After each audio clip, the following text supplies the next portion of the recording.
All right, dual roles here. So next up, we're gonna have Lindsay Ross. I've gotten to work with Lindsay through my work at Cedars-Sinai. It's been a real pleasure. Lindsay is an assistant professor of neurosurgery and health delivery scientist at Cedars-Sinai. And today she will talk about personalizing MXR impact. Your clicker's up there. Okay.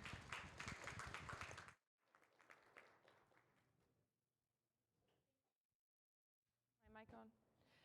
So thank you so much for inviting me back to talk this year and for creating a platform to talk about this very important topic on health equity and emerging technologies. So again, Lindsay Ross, I'm assistant professor here at Cedars-Sinai, and I'm going to talk to you about how we harness data to personalize the impact of medical extended reality. Okay, so today we're going to talk a little bit about equity and emerging technology.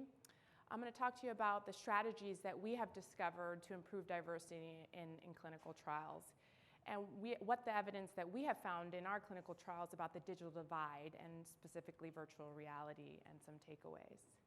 So what's health equity? Well, health equity is optimal health for all that's defined by American Medical Association. If we were to address some of the health disparities in America, we could save ourselves $135 billion annually. That's $93 billion worth of extra medical costs, and it's about $42 billion worth of costs from people not working.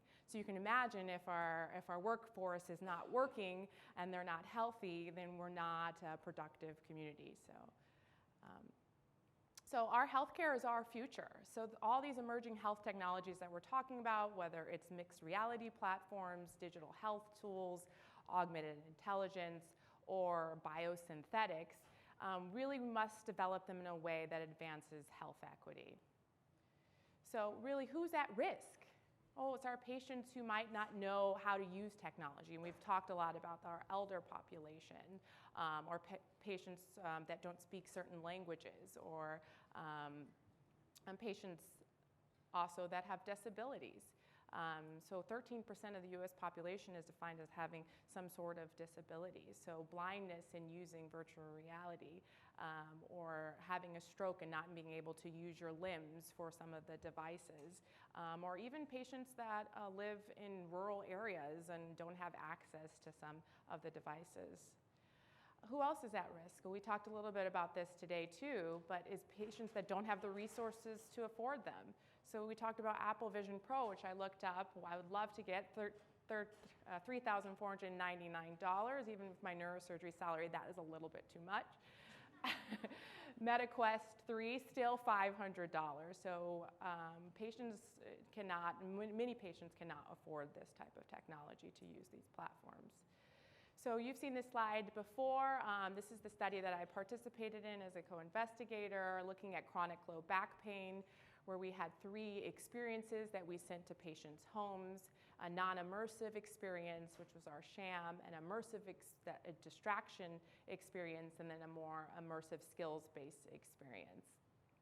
So not only did we try to look at who was most efficacious in gaining from those virtual reality experiences, but we really sought to improve upon the diversity of our samples. So how did we do that? Well, we developed focus groups, and we looked at 24 patients. We talked to them, and Hispanic and African American patients, and 4 themes really emerged. So one was really this need to feel safe when participating in a randomized control trial. There's a lot of negative perceptions about research in general, and you can imagine about digital technology. On top of that, there is double negative perceptions. And then this need for transparency. So trying to give the patients all the information about what exactly we're going to be doing in the clinical trial and what's going to be happening to their data. What data are we collecting and where is it going?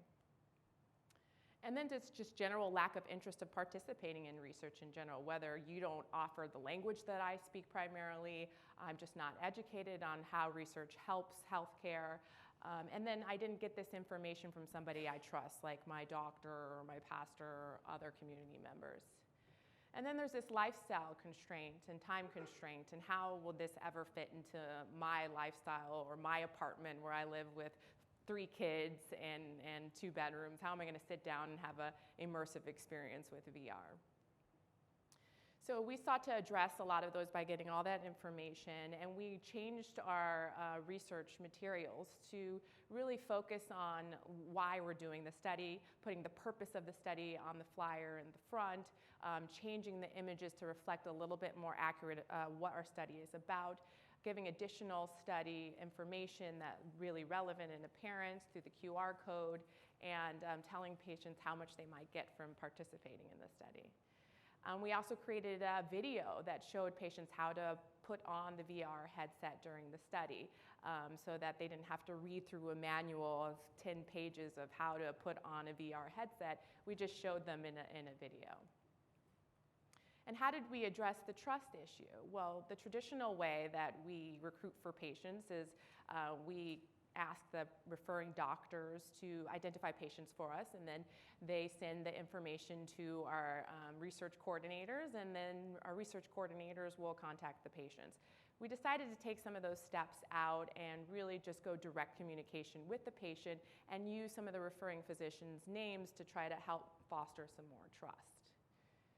And lastly, we decided to expand our outreach, and not only from our main hospital center, but to include community clinics where there is a higher frequency of Hispanic and Black patients. And then also we harness technology. So we use the Deep6 AI, which is technology that we have at Cedars-Sinai, where we are able to use natural language processing from the electronic medical record to build cohorts.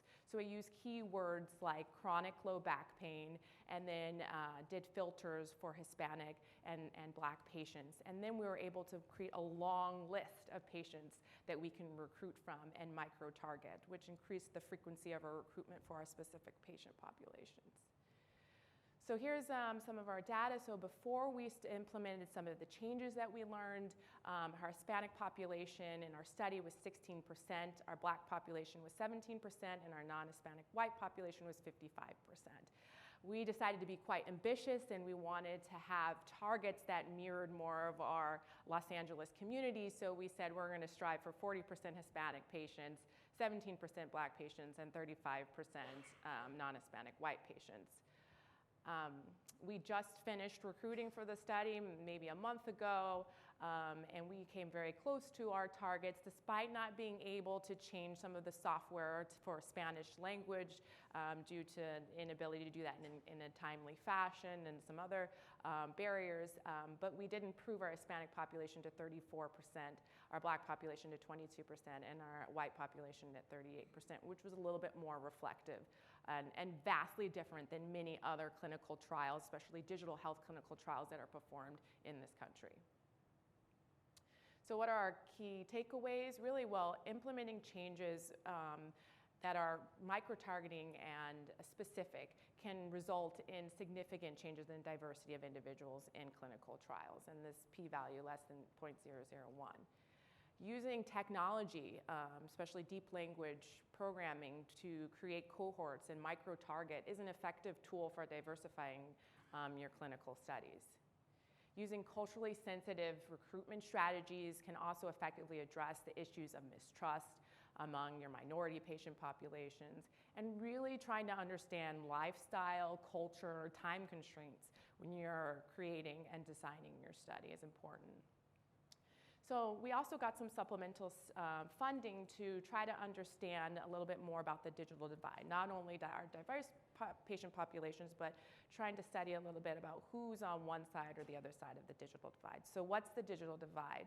So digital health technologies are widely available, okay? But there are some studies that have shown that age and socioeconomics are barriers to uptake of digital health information and associated technologies. In 2020, about 1 in 6 people in the United States are over 65. And if you look at our US Congress, about a quarter of the US congressmen and women are over the age of 70. So we conducted a study where we're trying to look at patient-level explicit measured variables associated with enrolling in the study and successful completion of the study. So who did join the study and who did not join the study, who ended up completing the study and who did not complete the study. And we evaluated those with logistical models and linear models. So here's some basic information that we got from the demographics from our study. And we found that patients who spoke languages other than English were less likely to enroll in a study like this. Our younger patients were more likely to enroll in a study like this. Patients with higher education levels, so bachelor's degree or higher, were more likely to enroll in this study. And patients that are unemployed were less likely to enroll in this study, which goes along with the literature. And not only did we want to understand who's on the digital divide, but why are people on the digital divide? And we started off with, again, with focus groups. So we conducted focus groups among all the patients who completed the study, who didn't complete the study, who decided, hey, I don't want any part of this study. We even talked to them. And so here are some things that we learned. Really, what can be improved with using virtual reality? Well, let's go back. I think I skipped one. Okay. What do patients like about virtual reality? Well, they love that it was an immersive experience. They love the distraction aspect from their pain. They like this opportunity to feel relaxed and be entertained, and they love the interaction with the headset. What did they think could be improved with VR? Well, there was a lot of talk about the ergonomics of the headset. We were dealing with patients with chronic low back pain when they also had neck pain sometimes. So they really felt the heaviness of the headset, and that was a distraction for them. A lot of people wear glasses. They kept talking about this. How am I supposed to put this headset on with my glasses? So that was a common theme. And they really wanted to see, since they were using virtual reality headset, they wanted to see sophisticated graphics, and they wanted to see a variety of new and fresh visualizations. And then we talked a little bit about the clinical trial in general. So what was good about a clinical trial? They loved that it was remote, that we could take the headset and send it anywhere. We even sent one to Europe. They loved that there was constant technical support from our team, that it was remote. Obviously, the financial incentives, we gave them simple and short surveys, which they liked. And then everyone loved this idea of having non-drug alternatives to their medical problems. So how can we improve VR clinical trials? Well, one thing we learned was maybe trying on the headset prior to entering in the trial would have been an important part of seeing if people would be able to complete the study or not. Because there was some patients who, once they got the headset, realized that I don't like this is not for me, and then they couldn't complete the study. Getting reassurance on the data. What data are we collecting from them? Are we collecting data through their optic nerves? Are we collecting data about their brain? People were concerned that we were collecting data about their brain in the VR headset. So trying to let the patients understand what we're collecting and how we're sharing and how things are confidential. Making headsets and everything compact was important to them. Trying to give all the information, the technical information on audio-visual format was also very important. And then everyone wanted to know, a lot of people, one of the impediments was, how does VR work and how is this supposed to help my chronic back pain? Why, you guys need to explain the physiology and everything to me beforehand, before I'm even willing to enter a study like this.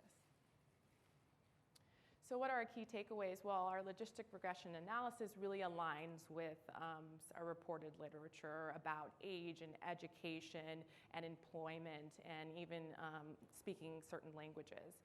Our focus groups even further reinforced this idea of the digital divide, where we saw these barriers, including understanding of technology, knowledge about research, feasibility that other people have talked about, and then this idea of disability and really looking towards the future and looking to have the technology be for all people. So I think Dr. Aaron Field, who's the president of the AMA, and he's a co-chair for the Association for the Advancement of Medical Instrumentation's AI Committee. He said this really best and great sums this up, but if we don't fix the foundational problems in technology, design, and development on the front end, and are not intentional about eliminating biases and incorporating better data sets at the very beginning of the process, then we simply are going to continue to perpetuate these long-standing biases that we have in healthcare.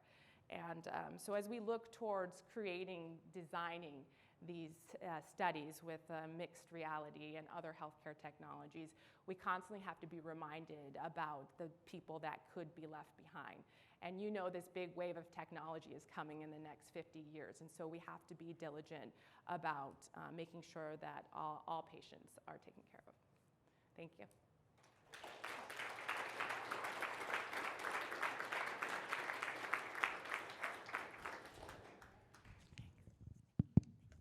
Thank you so much, Dr. Ross, for that really, really important talk.